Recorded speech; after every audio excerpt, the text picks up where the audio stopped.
So one of my supporters sent me a video from a comedian claiming he defeated every argument against gun control.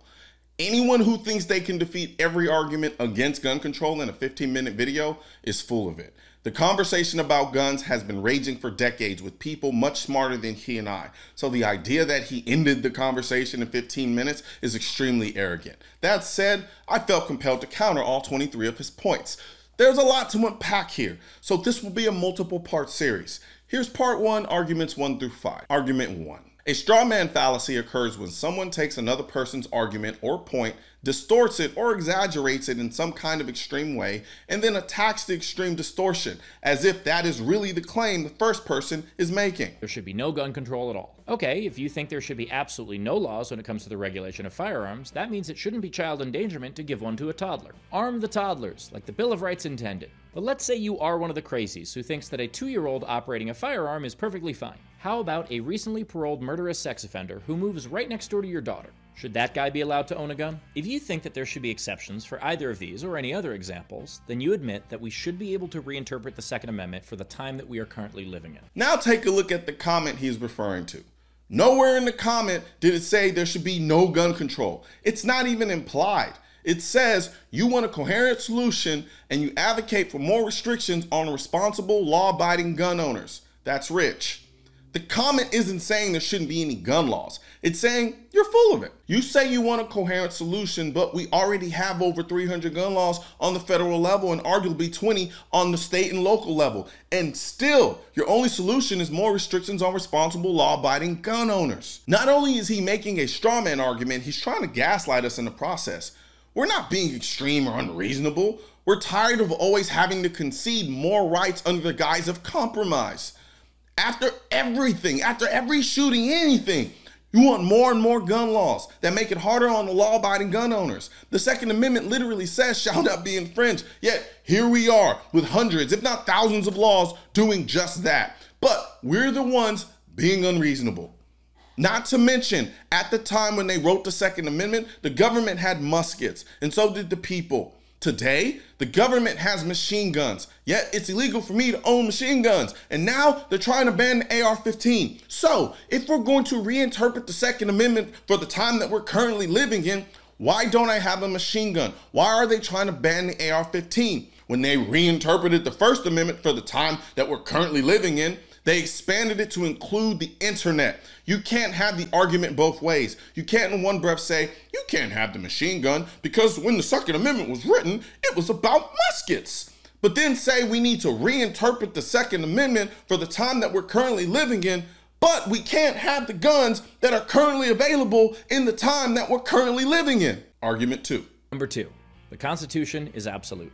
No, it absolutely isn't. You know how I know? Because that is what an amendment is. It is the Constitution being amended. 27 times the United States has seen fit to fix something that the Constitution either left out or got completely wrong. In fact, the 18th Amendment was prohibition, and that was repealed by the 21st Amendment. But to get a bit more into the weeds, the first 10 amendments are commonly known as the Bill of Rights. That document was greatly influenced by one that preceded it by 2 years, the Declaration of the Rights of Man and Citizen. If you haven't heard of that, that's because it's not an American document. It is a French Revolution document drawn up by Lafayette and Thomas Jefferson. The basic concept is that we all have unlimited rights until those rights infringe on the rights of someone else. And if you've never read or even heard of the document that the Bill of Rights is based on, I'm not going to accept your self-appointed expertise. And again with the straw man, the comment never said the Second Amendment is absolute. The actual words in the Second Amendment said it when it said the words shall not be infringed if you want to get technical. But the comment was pointing out that Biden plans to do all he can to weaken the Second Amendment to the point of extinction. You literally put the comment in your video, and it's like you didn't even read it. You just saw the words absolute and then decided to make a stupid argument. But since you want to go there, let's go there. If the Bill of Rights was based on the notion that we all have unlimited rights until those rights infringe on the rights of someone else, please explain to me how my Second Amendment right in any way infringes on any of your rights or the rights of anyone else. It's not legal for me to assault you with my gun. It's not legal for me to murder you with my gun. You humble bragging about reading a French Revolution document doesn't make you any more an expert on the issue. It just makes you a pompous jackass with an inflated sense of intellectualism who loves the smell of his own flatulence. Oh, And your prohibition example actually hurts your argument. The 21st Amendment, which gave back the privilege to make, sell, and consume alcohol, is the only constitutional amendment that was enacted to repeal another constitutional amendment. This means your only example of an amendment to an amendment was an amendment that gave a privilege back to the people. And here you are trying to use it as an example to justify repealing an amendment that enshrines not a privilege, but a right of the people. That's like an ex-wife using her friend's open marriage to justify not letting you see your kids anymore. Think about that. Argument 3. Number 3.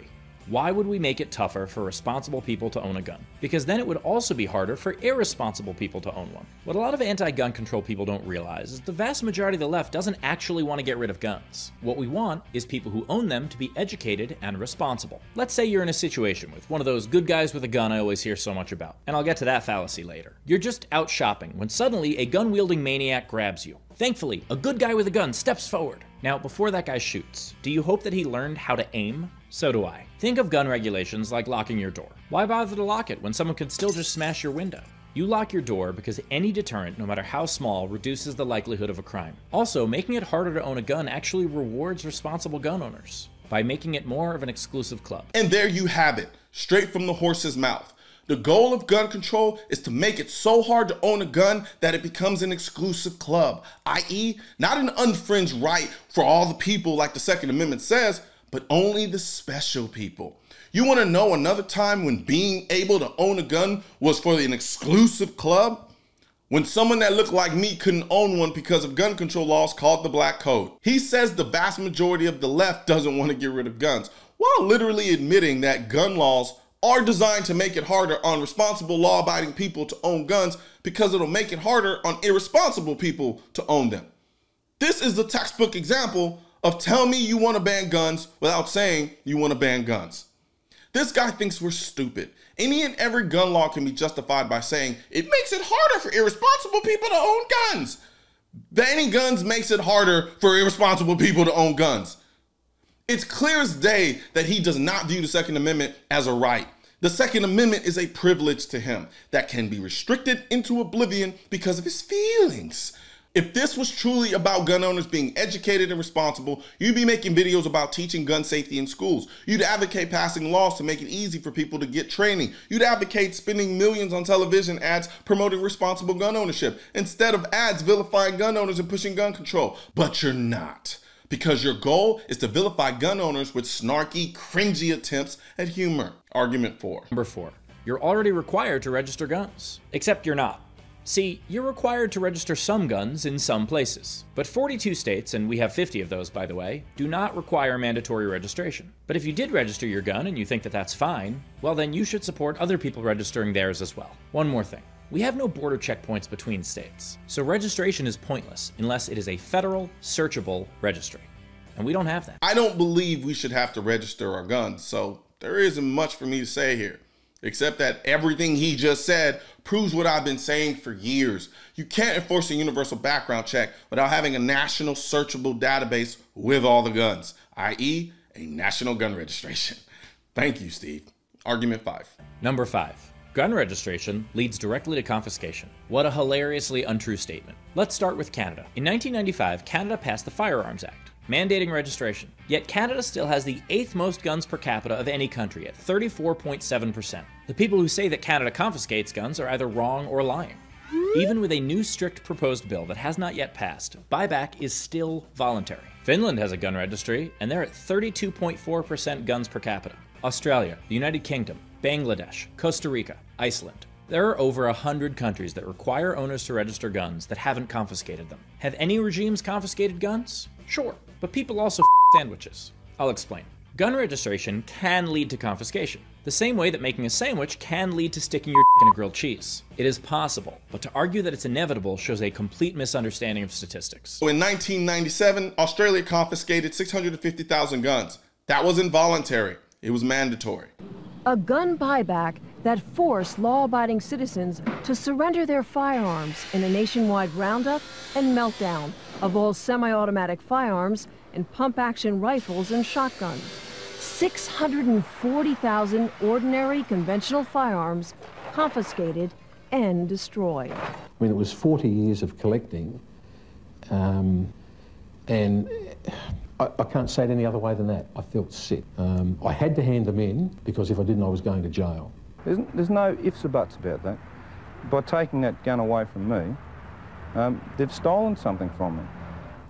A right stolen by their government, promising safety in return for its gun ban. Oh, and let's not forget about Cuba, shall we?